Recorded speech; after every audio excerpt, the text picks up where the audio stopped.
আসসালামু আলাইকুম। শাহাদাত হোসেন দীপুর ছোট্ট ২৮ রানের ইনিংসটাকে অনেকে ওভারলুক করে গেছেন, কিন্তু আমার কাছে মনে হয় উইকেট বিবেচনায়, পরিস্থিতি বিবেচনায় শাহাদাত হোসেন দীপুর ছোট্ট ২৮ রানের এই ইনিংসটা ম্যাচের মোমেন্টামটাকে আসলে পরিবর্তন করে দিয়ে গেছে এবং একটা মেসেজ দিয়ে গেছে বাংলাদেশ কোন ইন্টেন্টে ব্যাটিং করতে চায়। এরপর আমরা দেখেছি মেহেদী হাসান মিরাজ, তিনিও অ্যাগ্রেসিভ ইন্টেন্টে ব্যাটিং করছেন। জাকের আলী অনেক, তিনিও অ্যাগ্রেসিভ ইন্টেন্টে ব্যাটিং করছেন। লিটন কুমার দাস অ্যাগ্রেসিভ ইন্টেন্টে ব্যাটিং করেছেন। এই যে অ্যাগ্রেসিভ ইন্টেন্টে ব্যাটিং করাটা টেস্ট ম্যাচ ক্রিকেটে কাউন্টার অ্যাটাক করা, এই জায়গাটাই অনেকটাই টিম প্ল্যানের জায়গা থেকে এবং টিমের থট প্রসেসের জায়গা থেকে একটা ইন্টেলেকচুয়ালিটির বার্তা দিচ্ছে। সেই ইন্টেলেকচুয়ালিটির বার্তাটা হচ্ছে বাংলাদেশ কি তাহলে তাদের টেস্ট খেলার প্যাটার্নটাকে নিয়ে নতুন করে ভাবছে, যেমনটা ইংল্যান্ড বাসবল ক্রিকেটের আবির্ভাব করেছে যে অ্যাগ্রেসিভ ইন্টেন্টে ব্যাটিং করা। এখন এই অ্যাপ্রোচকে আপনি কি বলবেন? সালা বল। আমি জানি যে শব্দটা শুনতে আসলে খুব হাস্যকর শোনায়, কিন্তু তারপরও আমার কাছে বলতে খুব মজা লাগছে যে এই অ্যাপ্রোচটাকে কি সালা বল বলবেন? কারণটা হচ্ছে বাসবলটা ম্যাককালাম, ব্রেন্ডন ম্যাককালামের তার নিক নেমটা হচ্ছে বাস। সেই জায়গা থেকে ম্যাককালাম কোচ হওয়ার পর ইংল্যান্ডের খেলার প্যাটার্ন চেঞ্জ হওয়াতে বলা হয়েছে যে বাস বল।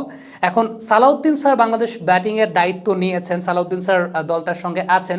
এই যে একটা দৃশ্যমান চেঞ্জের জায়গাটা, যদিও একটা ম্যাচ দেখে আসলে সেটাকে বলা যাবে না যে বাংলাদেশ আসলে এই অ্যাপ্রোচেই খেলতে চায় কিনা, কিন্তু অন্তত এই ইনিংসটাকে আপনি সালা বল কিন্তু বলতেই পারেন, একটা মানসিকতার পরিবর্তনের জায়গাটা। কারণ এই মানসিকতার পরিবর্তনের জায়গাটা বলি, বা এই মানসিকতায় টেস্ট ম্যাচ ক্রিকেটে ব্যাটিং করাটা যদি আমি বলি, তাহলে সেটা আমার সর্বশেষ আমার মনে আছে, আমি দেখেছিলাম মনে হয় ২০১৭ সালে অস্ট্রেলিয়া এবং বাংলাদেশের মধ্যকার টেস্ট ম্যাচে, যেখানে সাকিব আল হাসান এবং তামিম ইকবাল এরকম একটা অ্যাগ্রেসিভ ইন্টেন্টে, ডিফিকাল্ট উইকেটে অ্যাগ্রেসিভ ইন্টেন্টে ব্যাটিং করেছিলেন ম্যাচের মোমেন্টামটাকে শিফট করে দেওয়ার জন্য। এখন এই যে অ্যাগ্রেসিভ ইন্টেন্টে ব্যাটিং করাটা কিন্তু খুব প্রশংসিত হচ্ছে।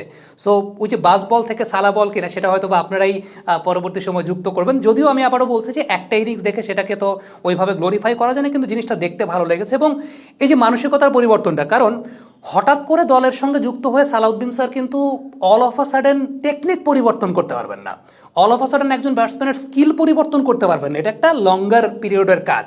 কিন্তু যেটা করতে পারেন এই লেভেলের ক্রিকেটে, সেটা হচ্ছে থিঙ্ক প্রসেসের, থট প্রসেসের পরিবর্তন করতে পারেন, বা একটু অন্যভাবে টিম প্ল্যান বা গেম প্ল্যানটা করতে পারেন। এবং সেই অন্যভাবে গেম প্ল্যানটা হয়েছে, সেটা কিন্তু আমরা দেখেছি। এখন উই ডোন্ট নো এই জায়গা থেকে যে এটা কি ফিল সিমন্সের পরিকল্পনা নাকি এটা মোহাম্মদ সালাউদ্দিনের পরিকল্পনা, আমরা জানি না। অবশ্যই টিম ম্যানেজমেন্টের অংশ তারা দুইজনই, কিন্তু যতটুকু আমি সালাউদ্দিন স্যারকে চিনি আমাদের দেশের পার্সপেক্টিভ থেকে, স্যার এরকম অ্যাগ্রেসিভ ইন্টেন্টটা পছন্দ করেন। এবং এটা এটা ব্যক্তিগত জায়গা থেকে চিনি দেখে, আসলে ব্যক্তিগত জায়গা থেকে বলছি, এই কারণেই বলা। বাট ইউ নেভার নো যে আসলে মূল পরিকল্পনাটা কার ছিল। তবে একটা দৃশ্যমান পরিকল্পনার জায়গাতেও পরিবর্তন তো আমরা দেখতে পেয়েছি, যেটা প্রথম টেস্টে আমরা দেখতে পেয়েছিলাম। প্রথম টেস্টে দেখেন বোলাররা যাতে সকালের ময়েশ্চারটাকে ব্যবহার করতে পারে, এই চিন্তা করে বাংলাদেশ প্রথম ইনিংসে এত রানে পিছিয়ে থাকার পরও ডিক্লেয়ার করে দিয়েছিল, যাতে বোলারদেরকে ওই অপরচুনিটিটা দেওয়া যায়, এবং বোলাররা কিন্তু করে দেখিয়েছেন। এখন আপনি ব্যাটিং পরে খারাপ করেছেন, সেটা আসলে ব্যাটসম্যানদের ব্যর্থতার জায়গা, কিন্তু বোলাররা কিন্তু ওই প্ল্যানটা সাকসেসফুল করে দেখিয়েছিলেন। দুইটা ক্যাচ মিস না হলে উইকেট সংখ্যা প্রথম সেশনে 5টাও যেতে পারতো, সেটাও হতে পারতো।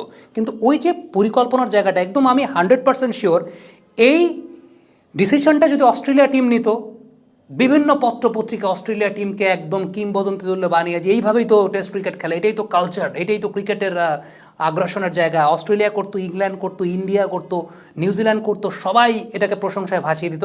আমাদের দেশে যে প্রবলেমটা হয় যে আমরা তো নিজেদেরকে অ্যাপ্রিসিয়েট করতে কম জানি আর কি, আমাদের ভালো লাগে না নিজেদেরকে অ্যাপ্রিসিয়েট করতে।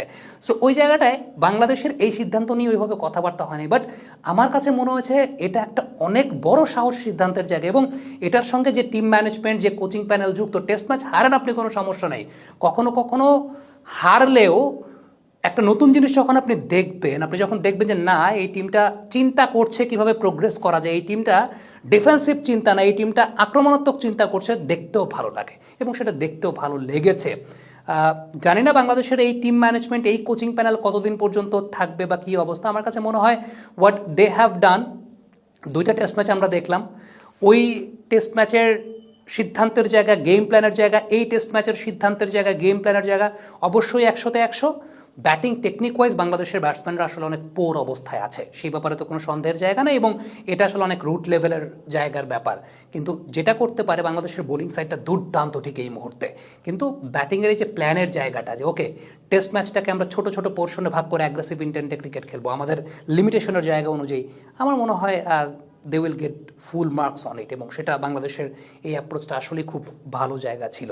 এখন আগামী দিনগুলোতে কোন অ্যাপ্রোচে খেলবে বাংলাদেশ, তাহলে হয়তো আমরা আরও এস্টাবলিশড ওয়েতে বলতে পারবো যে এই ফর্মটার নাম কি আসলে আমরা সালা বল বলতে পারি কিনা, বাস বল থেকে সালা বল, সেটা আমরা বলতে পারি কিনা। আবারও বলছি, একটা টেস্টে এটা প্রমাণিত হয় না, বাট এটা যদি বাংলাদেশ কন্টিনিউ করতে থাকে তাহলে হয়তো আমরাই বুঝে যাবো, তখন হয়তো এই নামটা, এই ট্যাগটাই হয়তো লেগে যাবে। আমার কাছে ব্যক্তিগতভাবে মনে হয়। Thank you very much. Comment বক্সে আপনাদের কাছ থেকে মন্তব্য, মতামত জানতে চাই।